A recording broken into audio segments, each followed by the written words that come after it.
లింగం యాదవ్ గారు జాయిన్ అయ్యారు అండ్ మహేష్ గారు కూడా జాయిన్ అయ్యారు. గుడ్ మార్నింగ్ అండి మీకు కూడా. Madam good morning. మళ్ళీ వస్తాను. రామూర్తి గారు, సో ఆది నుంచి కాళేశ్వరం జలాల సంబంధించి కూడా పోరాడుతూనే ఉంది బీఆర్ఎస్. సో ఇప్పుడు కేంద్రానికి లేఖ రాయడానికి అయితే ప్రభుత్వం సిద్ధపడింది. మంత్రి ఉత్తమ్ కుమార్ రెడ్డి మాట్లాడిన తర్వాత అటు పంపింగ్ చేయాలా వద్దా అన్న దాని గురించి కూడా ఒక క్లారిటీ తీసుకోబోతున్నారు. కాబట్టి ఏంటి ఇక్కడ బీఆర్ఎస్ పాయింట్ ఆఫ్ వ్యూ ఏంటి? మ్యూట్ లో ఉన్నట్టున్నారండి రామూర్తి గారు. ప్రజలను అడగాలండి.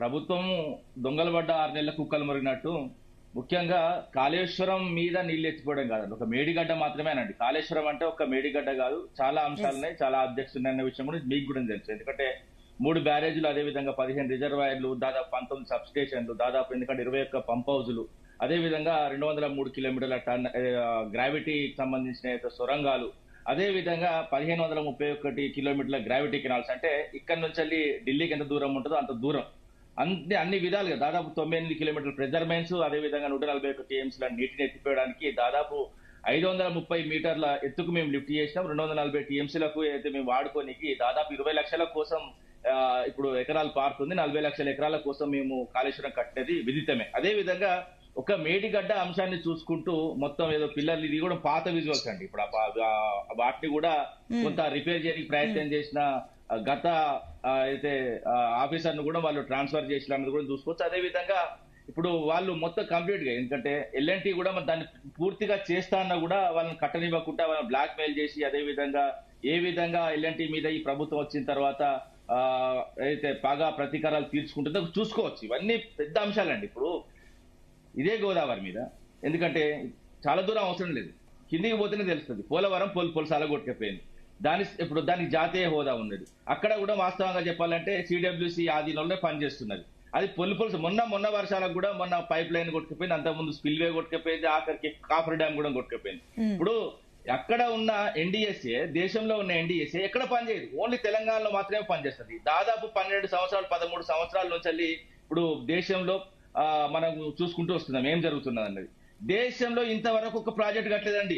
ఒక చెప్పుకోదగ్గ, ఇప్పుడు చైనా ఉన్నది, చైనా కట్టిన ప్రాజెక్టులలో వాస్తవంగా చెప్పాలంటే భూమి తిరగడం కూడా 0.0 మిల్లీ సెకండ్స్ కూడా వెనకకు పోయే పరిస్థితి. అలాంటి పరిస్థితులు అంటే చైనా ఎంత ముందుకు పోతుంది సాగునీటి రంగంలో. ఒక సాగునీటి రంగంలో బీజేపీ ప్రభుత్వం వచ్చిన కాంచెల్లి దేశంలో చెప్పుకోదగ్గ ప్రాజెక్ట్ చెప్పండి, ఒక్కటి లేదు.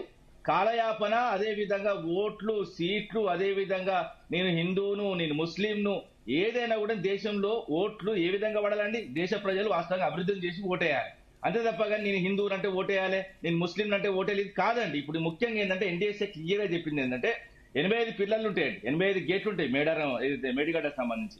ఈ మేడిగడ్డలో ఓన్లీ 2 పిల్లర్లు, ఆ 2 పిల్లలు కూడా ఒక పిల్లర్ పూర్తిగా కొంచెం ఎందుకంటే కుంగిపోయింది, కుంగిపోయిన దాన్ని రిపేర్ చేసి ఆఖరికి 7th బ్లాక్ మొత్తం తీసి మళ్ళీ పునర్నిర్మించుకోవచ్చు అని చెప్పింది. అయినా కూడా ఈ ప్రభుత్వానికి దాదాపు 31 నెలలైనా కూడా దాని మీద ఏ మాత్రం సోయి ఉండదు. ఎప్పుడు వర్షాకాలం రాగానే ముందుకు వస్తారు, ఎందుకంటే వర్షాకాలం నీళ్లు మీరు ఎత్తిపోతల పథకాలు తీసుకోండి, వర్షాకాలంలో మాత్రమే నీళ్లు ఎత్తిపోస్తారు, ఎండాకాలంలో తక్కువ వాటర్ ఉంటుంది కాబట్టి ఆ వాటర్ ను కూడా పంపింగ్ చేయాలంటే అప్పుడు మాత్రమే గేట్లు మూస్తారు. ఎండాకాలం మాత్రమే ఈ గేట్లు మూసే ఈ మేడిగడ్డ, ఎండాకాలమే వాస్తవంగా చెప్పాలంటే ఈ తెలంగాణ నేలకు నీళ్లు అందించే మేడిగడ్డ. వర్షాకాలం ఏ గేట్లు అవసరం లేదు, గేట్లు బాజాబ్గా తెలుసు. మొన్నటి దాకా 1,00,000 క్యూసెక్లు కింది పోయినాయి. 1,00,000 క్యూసెక్లు పోయినప్పుడు వీళ్ళు మొత్తం చెద్దరేసుకొని కప్పుకున్న ఈ ప్రభుత్వము ఈ మొత్తం 30,000, 25,000 దాదాపు అంత క్యూసెక్ల నీళ్లు పోతున్నాయి. ఇప్పుడు మోటార్లు ఆన్ చేస్తే మోటార్లు ఖరాబ్ అవుతాయి. ఇప్పుడు మొన్న సమ్మక్క సాగర్ అంతకుముందు వర్షాకాలం కానీ బాజాప్గా నీళ్లు అట్టి సీమాకు నీళ్లు పోవాలి. ఎందుకంటే చంద్రబాబు ఈ కళ్ళల్లో ఆనందం చూడాలి. ఎందుకంటే ఆంధ్రప్రదేశ్ అసిస్టెంట్ ముఖ్యమంత్రిగా పనిచేస్తున్న ఈ ముఖ్యమంత్రి పనితీరు రాష్ట్ర ప్రజలు చూస్తున్నారు. ముఖ్యంగా ఏంటంటే రైతులు గోసపడుతున్నారు.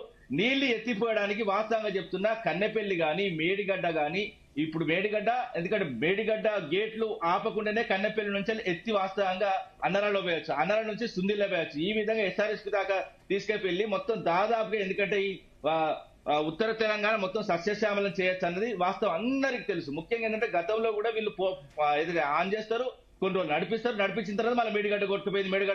మేడిగడ్డ అంటే వాస్తవం చెప్పాలంటే ఒక్క మేడిగడ్డ కాదండి కాళేశ్వరం అంటే ఇంత ముందు కూడా చెప్పిన. ముఖ్యంగా మళ్ళీ చెప్తా, ఎందుకంటే మొన్న ఎండాకాలం గానీ దాదాపు ఈ 31 నెలలుగా ఇసుక ఒకటే అండి. ఇసుక ఎంత అమ్ముకున్నారంటే మళ్ళీ కూడా నేను చెప్తున్నా, అఫీషియల్ లెక్కలు కాదు, అన్అఫీషియల్ లెక్కలు చెప్తే అఫీషియల్ లెక్కలు కూడా మీరు క్రాస్ చెక్ చేసుకోండి. ఎందుకంటే ఒక 20 లక్షల కోట్ల ఇసుక అమ్ముకున్నారండి. ఈ వాస్తవంగా ఈ సీతక్క అండ్ బ్యాచ్ మొత్తం ఇసుక మాఫియా నడుస్తుందని అందరికి కూడా తెలుసు. దీన్ని ఎవ్వరు దాచిపెట్టిన దాక్కుని అందం వాస్తవంగా చెప్పాలంటే ఏది కాదు, అబద్ధం కాదు, ఇది నిజం.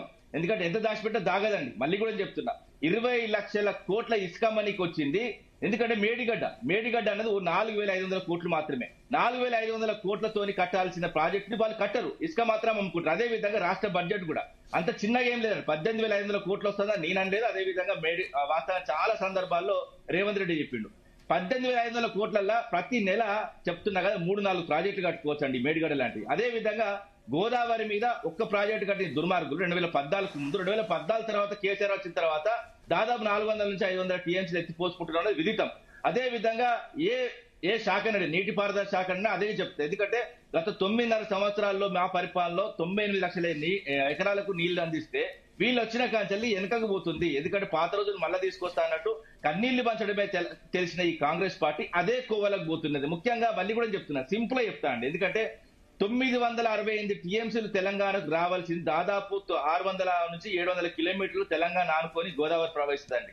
ఒక ఎస్ఆర్ఎస్ తప్ప ఒక్క ప్రాజెక్టు కంటే దుర్మార్గులు. ఎందుకంటే ఒక 100 టీఎంసీల మనం మొక్క మీద కొట్టి గౌరవ కేసీఆర్ వచ్చిన తర్వాత ఎస్ఆర్ఎస్ తర్వాత సదర్మట్ తర్వాత ఎల్లంపల్లి తర్వాత సుందిల తర్వాత అన్నారం తర్వాత మేడిగడ్డ తర్వాత సమ్మక్క సాగర్ తర్వాత సీతమ్మ సాగర్, ఇలాంటి ప్రాజెక్టులు కట్టుకొని, ఎందుకంటే ఈ ఉత్తర తెలంగాణను మేము సస్యశ్యామలం చేసినాం. అదే విధంగా పంటలు పండినాయి. ఇప్పుడు కూడా చెప్తున్నా, ఒక మేడిగడ్డ అంశాన్ని కాళేశ్వరం కాదండి. ఎందుకంటే గౌరవ కేసీఆర్ గారు కూడా ఒక్కొక్క ప్రాజెక్టు ఇప్పుడు 3 బ్యారేజీలు ఒక్కసారి, అదే విధంగా 15 రిజర్వాయర్లు 15 నెలలకు ఒకసారి, అదే విధంగా 19 సబ్ స్టేషన్లు కూడా అప్రోటి, అదే విధంగా ఈ పంపోజులు కూడా అప్రోటి రిజర్వాయర్లను కూడా అప్రోటి మొత్తం ఆన్ చేసుకుంటూ వచ్చి అడ్వర్టైజ్ చేసుకుంటా మొత్తం కంప్లీట్ గా చేస్తే బాగుండేవా అనిపిస్తుంది. ఎందుకంటే ఒక్క పేరు పెట్టే వరకు మొత్తం కాళేశ్వరం అంటే ఒకటే అనుకుంటారు. కాళేశ్వరం అంటే మేడిగడ్డ కాదు, మేడిగడ్డ అన్నది మాత్రం ఒక్కటి మాత్రమే, ఒక అంశం మాత్రమే తప్ప ఇది కాదండి. మళ్ళీ వస్తానండి రామ్మూర్తి గారు. అండ్ లింగం యాదవ్ గారు, good morning. Yes, good morning. So NDSA మన క్లారిటీ